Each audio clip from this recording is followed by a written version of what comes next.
Hi, this is another video walkthrough for your homework. This is for homework number 4. I don't have a whole lot of Excel stuff to show in this particular assignment because it's mostly theories that we have learned in the chapter 4, which is probability, and also a lot of techniques that you need to complete the assignment. I have already demonstrated in the previous chapters, especially the frequency, relative frequency, and cumulative relative frequency tables.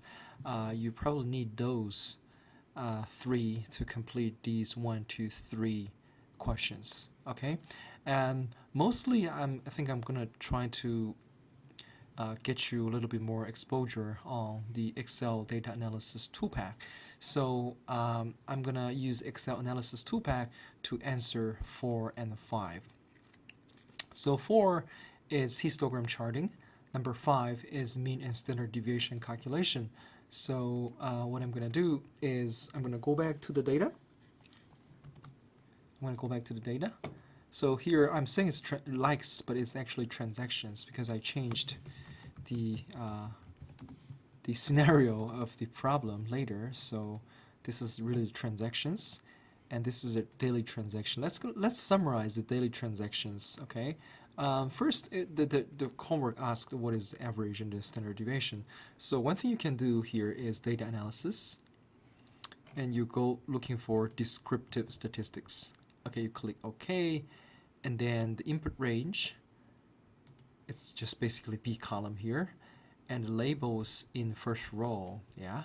And then let's output range here. Let's put it here, F2 columns. You can put anywhere as it pleases you, and summarize statistics, and I think that's all we need for now. Let's click OK. So this is a nice summary on the transaction variables. You have mean, you have standard deviation. These two are information you need to complete step number 5, I think, and there be something we need from here to complete number 4. But let me start to work on the histogram first, okay? So histogram module is located the same analysis ToolPak here. This is a histogram. But before you can use it to create histogram, you actually need to do some pre-arrangement, okay? So especially if you look at here, it's asking you to specify the input range of your data. It's also asking you to specify the range of your bins. Okay, bins. So what is this? So I'm just going to explain what that is, and then I'm going to go back analysis ToolPak and complete it. Okay, so basically the bins is a list of beginning value of each group. Okay, beginning value of each histogram group.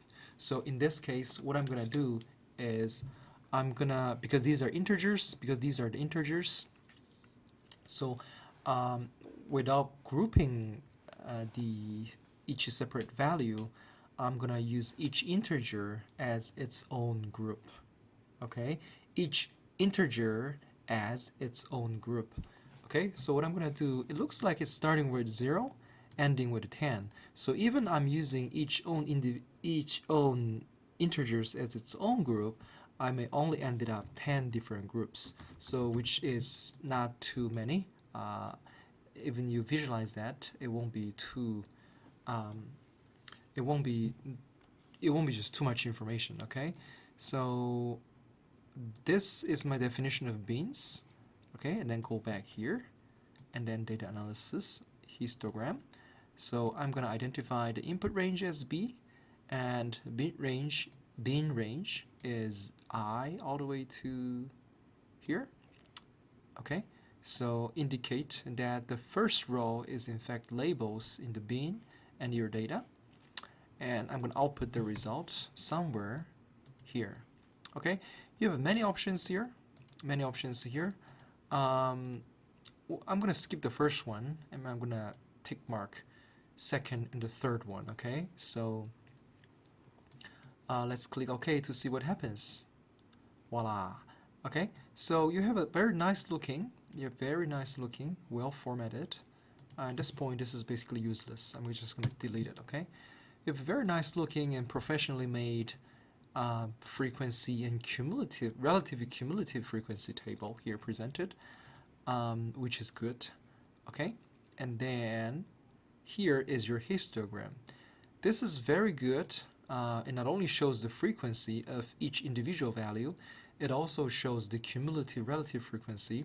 So as you can see that as we approach toward the last group, right, the total cumulative relative frequency is actually approaching infinitely to 100, and it becomes 100 as you get to the last group. As you can see that the Excel analysis ToolPak generated more group automatically in order to contain whatever values that cannot be captured using the grouping plan here. But since we don't have anything above 10, I'm just gonna get rid of it. Okay, I'm just gonna remove it.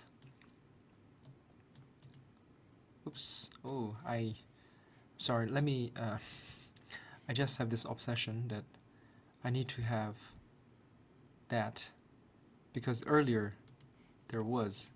Okay, so and then what I don't like about this histogram, like I said repeatedly, you need to think about your readers, right? So this is not the best way to utilize the space.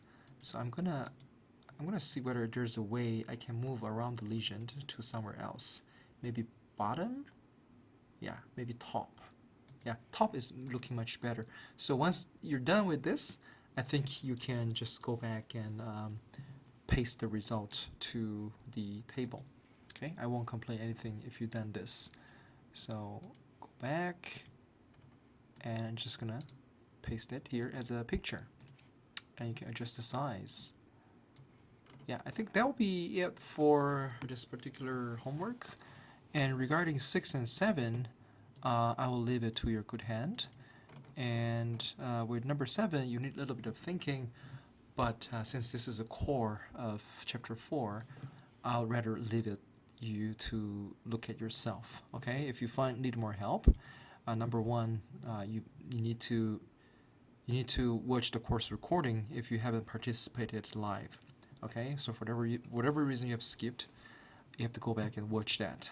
Okay, number 2, if you still don't understand, it's time to looking for me. Okay, I can give you some help if you are fuzzy about this, but I think you're totally capable of solving these problems using your own effort. And you have problem number 2. Again, we solved the same question, similar looking questions at the end of the class. You should be good. And yeah, this will be the end of this video. Thank you, and see you again next Tuesday. Bye.